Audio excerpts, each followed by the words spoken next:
आज एक वेगळा विषय, झाड आणि मूल. झाडाला फक्त पाणी घातलं तरी त्याला वातावरण, काळजी आणि वेळ लागतोच नाही का फुलायला. मुलांचंही ना अगदी तसं आहे.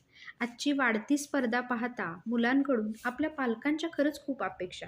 मी स्वतःच्या अनुभवावरूनही सांगते आहे. असणं चुकीचं नाही अपेक्षा, पण त्याचा अतिरिक्त ताण मुलांवर आणि स्वतःवर होऊन त्यातून साध्य काहीच होत नाही, नाही का? शेवटी मुलांना पुस्तकी किडा बनवायचं, की त्यांचा सर्वांगीण विकास कसा होईल आणि तो माणूस म्हणून कसा चांगला होईल, हे पाहणं जास्त गरजेचं वाटतं. फुलं कशी जबरदस्तीनं नाहीत उमलत, तसं मुलांचं यशही जबरदस्तीनं नाही मिळत. झाडाला सावली, ऊन लागतं, पाणी लागतं, तसंच मुलांना प्रेम, संयम आणि योग्य मार्गदर्शन देखील लागतं, नाही का? मी स्वतःच्या अनुभवावरून हे सांगते, की मुलांना जबरदस्तीनं अभ्यास लावू नका. हो, पण शिस्त गरजेची. व्हिडिओ आवडल्यास लाईक, शेअर, सबस्क्राईब करा.